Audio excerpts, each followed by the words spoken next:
If you enjoyed the channel and our video content and would like to support us, you can do this in a couple of ways. You can sign up to our Patreon site, which is a monthly subscription to one of our 4 tiers, each giving you something different from early access interviews up to exclusive unseen footage. There's also the option of a one-off donation via PayPal, which allows you the option to donate an amount of your choice. Both options really help to keep this channel going and to continue putting out regular content for you good folk.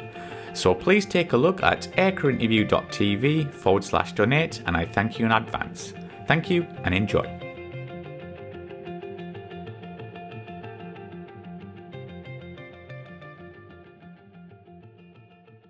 And obviously we talked about your Hornet exchange in the previous episodes, but did being a QFI help you get onto the exchange?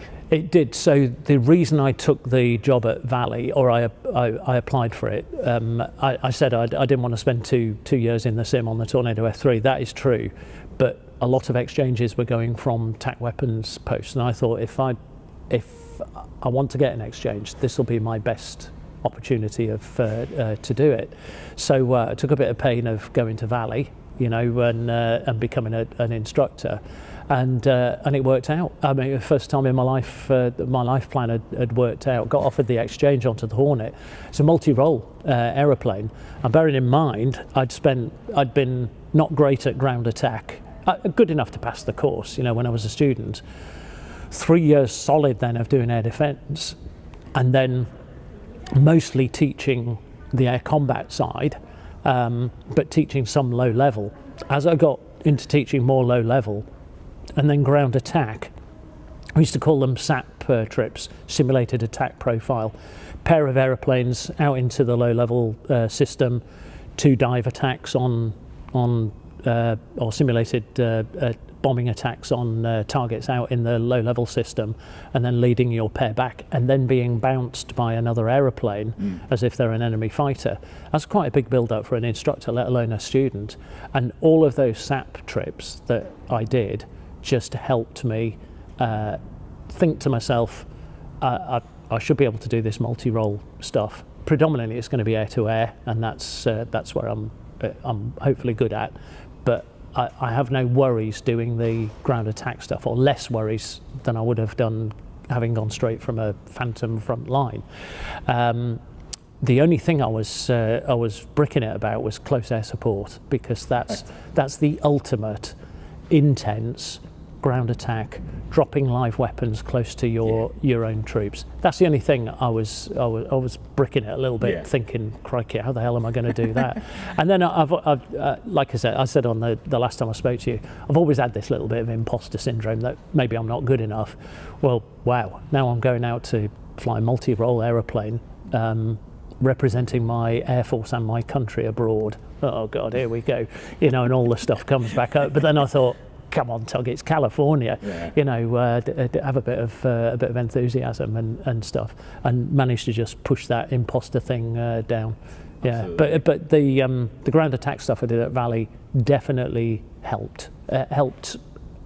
Might not have helped at all. I might have been more than capable of doing it. It just helped me upstairs a little bit. Absolutely. And when you were on your Hornet exchange, did you report back to Valley saying, oh, maybe we could do this better or anything like that? Did they want any information? No, I was too busy raging around in a Hornet or being on the beach, Mike. And even if they had asked me, I wouldn't have bothered. Yeah. No, the idea with the exchange is you immerse yourself fully, and then when you come back, you get a debrief on what anything that you think they do better than us. What should we incorporate? There's not. We're not telling tales about weapons and stuff like that. It's just an exchange, just as the Americans do when they come back to us. But at the time, no, I was a Marine, and I was in California, and that was it. The Air Force. Well, the Air Force are kind of, I wouldn't say they've forgotten about me, but I wasn't part of the Royal Air Force at that point. So, do you have any memorable stories from your time as a QFI? Yeah, I memorable or What you can share on camera at least. Almost had 2 students almost kill me. almost killed myself through my own stupidity. It's the most shameful thing I've ever done in an aeroplane, and almost killed a student by pushing them too far. So it's probably 4 stories that we could do. I think one of them relates to one of the questions that you've sent me through. So I was flying a low-level mission. We were doing high, low, high into Scotland, one of those trips that I told you about. And I was flying with a guy who was coming back through the system. He'd gone through the system, Mike. He got his wings on the Hawk, and he was so good, he got creamed off. Do you know the creamy system? Yeah. If you're really, really good through training, some people got creamed off to go straight back to being an instructor. And the idea is you've got younger people being instructors, and they should have much more empathy with the students because they've just been there. Double-edged sword. If you were a creamy, it meant that you were best on your course. But some creamies ended up going back to fly the Tucano, which after flying the Hawk is a bit of a slap in the chops. Those that went back to fly Hawk, in fact in my day it wasn't Tucano, that guys would go back to fly Jet Provost. Wow. Yeah. So like half the speed of what the Hawk had done. So like I said, I was never going to trouble the creamy core, of course. So lucky me. But I flew with this ex-creamy, and he'd been on Jet Provost. Now most of the time, the creamies, when you go back to that stage of flying, that's basic flying training it's called, you get very little stick time, and you're in an aeroplane that does 240 knots as opposed to 420. So they're going to dull off a little bit. But we still expect them to be able to perform better than your average student. This guy must have had, 800 hours in his logbook, I guess. Wow. Quite a lot. Yeah. Maybe even more. Anyway, I flew a low-level trip with him. We went high-low into Scotland.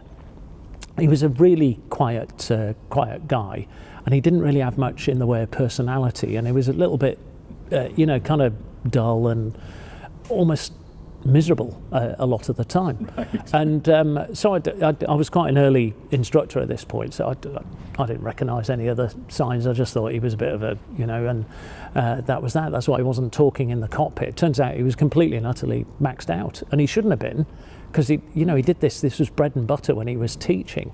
So we were down in the low level at Scotland, and the weather wasn't great, which for an instructor is a good thing. It means that the student has to deal with stuff. When it runs on rails, when the whole thing runs on rails and the weather's beautiful, we have to inject stuff like saying, right, you've just had a bird strike, what are you going to do? Well, on this trip I didn't need to, because the weather was a big enough problem for him to have to deal with. Not insurmountable though. It wasn't completely socked in. Anyway, en route we've got a wall of cloud ahead of us, so his route is blocked, which means he has to do some off-track navigation. Great. I'm not going to throw in a bird strike now, because let's just see how he does it. He does the right thing. He goes off route, does all the timing right, parallels the route, and we are faced with another wall of cloud. Hey, that's what happens. What I expect him to do here is either pull up and go over it, or turn around and abort. We've tried to go off track. It's not worked, therefore we'll call it a day and go back.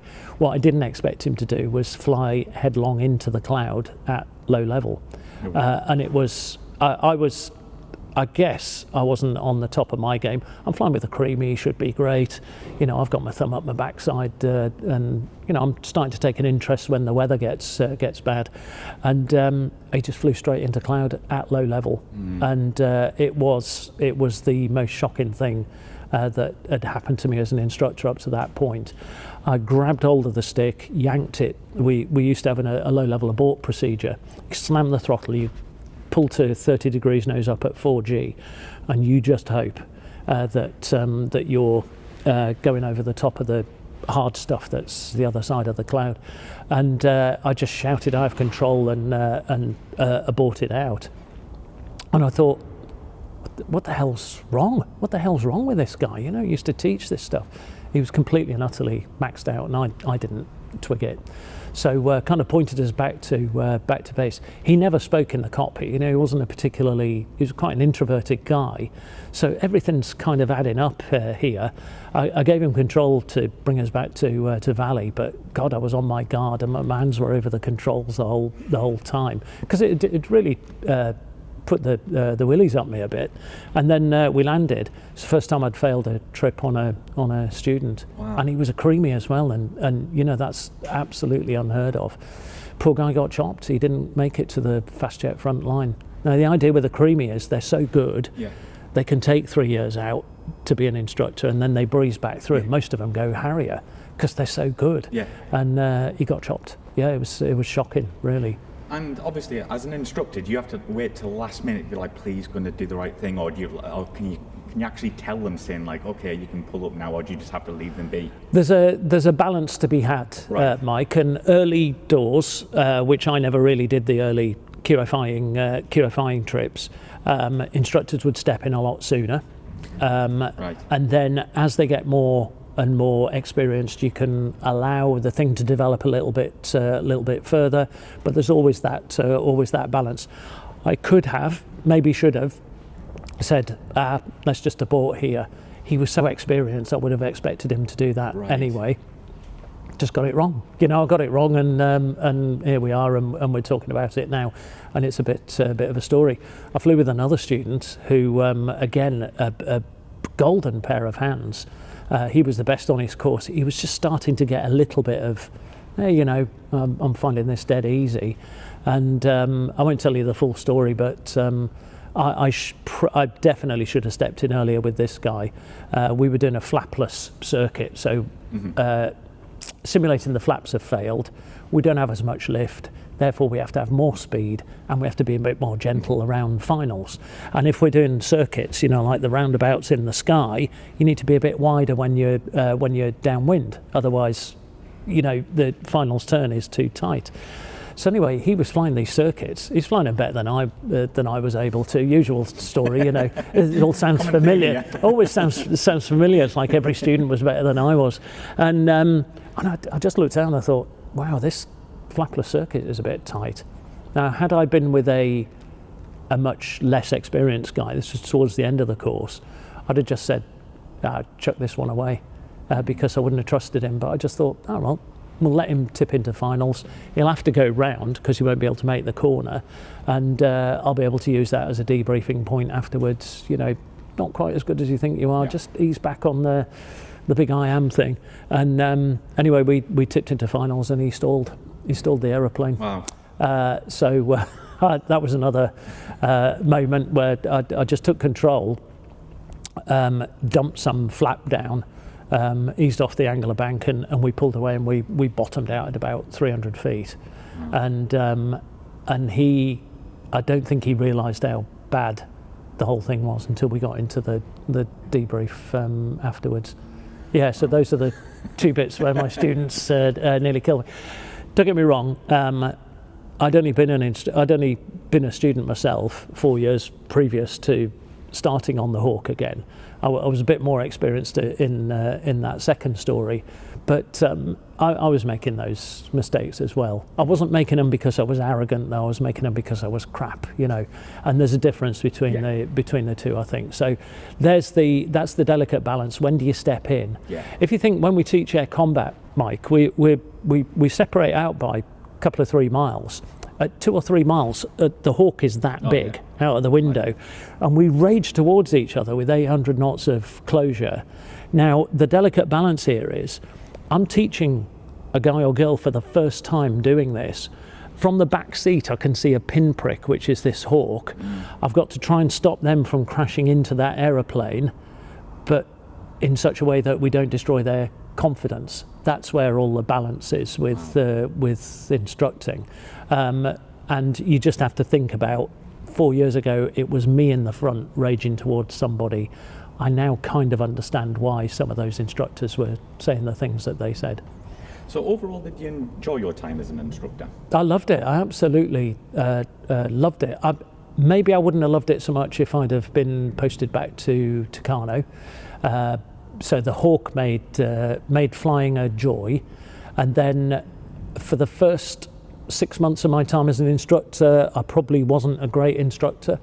I think there was then maybe 2 years where I was at the top of my game, and then the final 6 months I was just getting a bit frustrated that no matter how much I pre-briefed students, they still made those mistakes. And I think a lot of instructors go through that process. We're desperate for them not to make the mistakes that we know they're going to make through that experience. But what you have to get into your head is they do have to make those mistakes. You can't teach all of that out.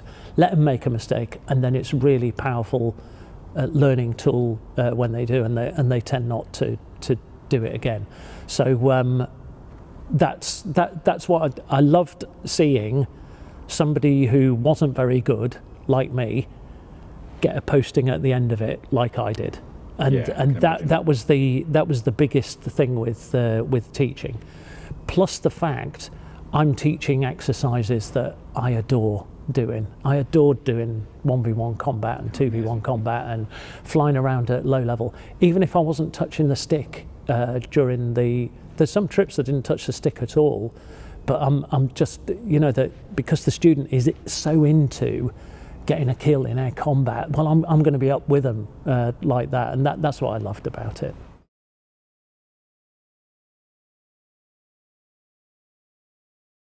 Stuff.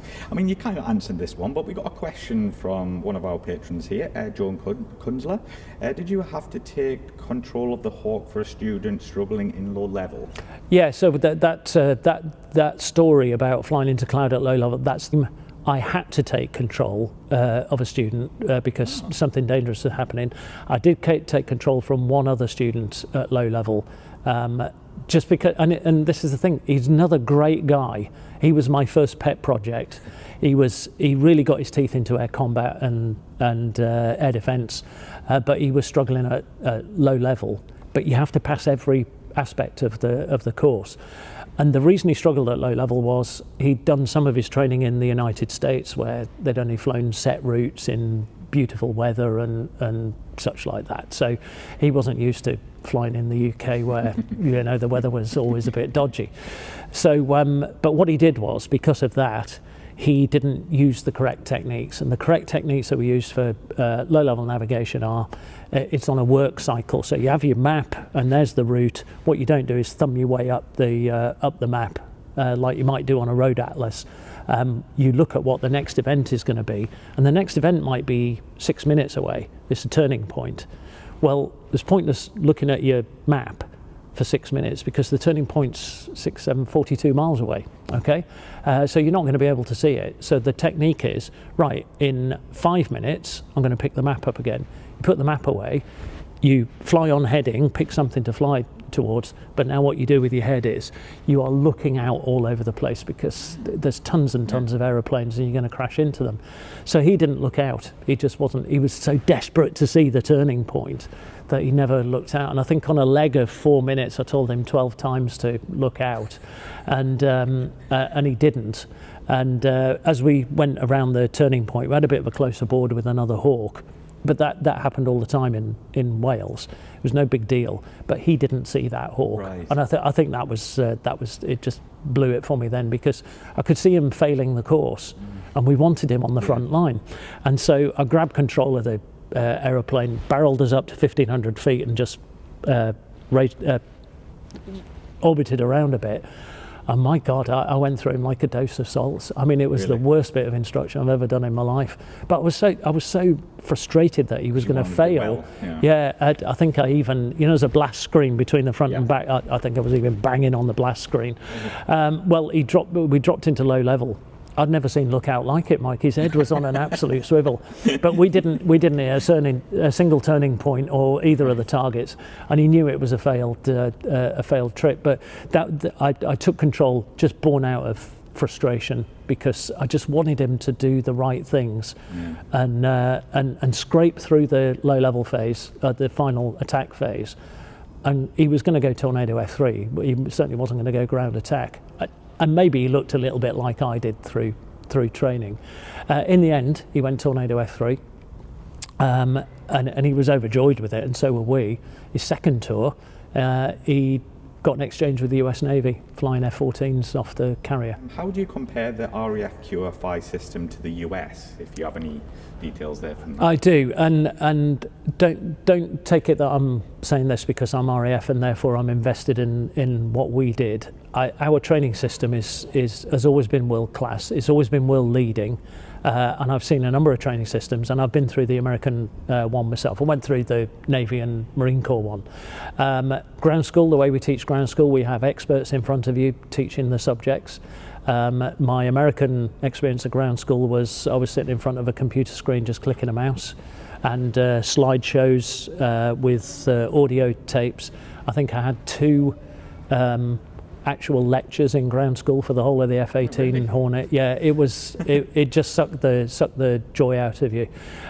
Simulator training, exactly the same. We had the same kind of concept that we'll put experts in simulators. So people that have flown the aeroplane, hopefully, or flown similar types. So the sim instructors at El Toro, where I went through the F-18, they were great. They really were. They were all reservists. But the actual flying training itself, bearing in mind I was only on an OCU in the States for the F-18, it was torturously slow. It took forever to do the trips that I needed to do, whereas traditionally our training system and OCUs are bang, bang, bang, bang. Now, I teach human factors to young aircrew coming into the Air Force now.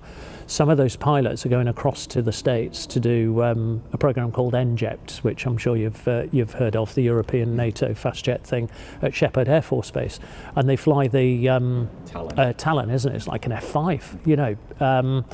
The way they teach there, I've heard, is like old school 1980s RAF, where people fail lots of trips. It's all very, you know, disciplined and stuff like that. Whereas I think the RAF system has morphed more into, you know, squeezing the most amount of juice out of an individual. How do we do that? Well, we don't do that by, you know, doing old school, just shout at them and tell them they're crap until they get better. I do a disservice to it. That's a broad brush thing, but that's generally the 2 extremes that we're looking at. What would I take if I was going through it again? I'd take the RAF system every day of the year. It's why we end up selling aeroplanes to other nations, because it opens up our training system to them. And we obviously have to talk about your new book. Tell us about this and where it came from, Tug. Yeah, so I've flushed with the success of my first book, and a little bit surprised that the publisher took it on. Thank you very much to Fonthill Hill Media for, like I said, I'm pretty sure they didn't read the manuscript before they decided to publish it. They asked if there were any more in that I could talk about. So all I'm doing is I'm going through each of my tours, and so the latest one now is Confessions of a Flying Instructor. I think it's due out in a couple of days, which will include those stories that I've just told, plus a whole lot more. Now, my first book, Confessions of a Phantom Pilot, one of my mates described it as like an episode of Men Behaving Badly. So this one, Confessions of a Flying Instructor, I'm hoping people will see that I've actually matured quite a bit as an aviator and a person as well. You know, my first daughter was born while I was a flying instructor, so that's going to change your life as well. But this one's, I think it's maybe a little bit more serious. There's still, you know, kind of funny stuff in there that we got up to, but I absolutely believe it's a bit more stark than you know. My ultimate confession in aviation is in that book, and that's when I almost killed myself through my own stupidity. So there's that, and then when I get round to it, I'll write Confessions of a Hornet Pilot, and you can see what it was like being on exchange on the F-18.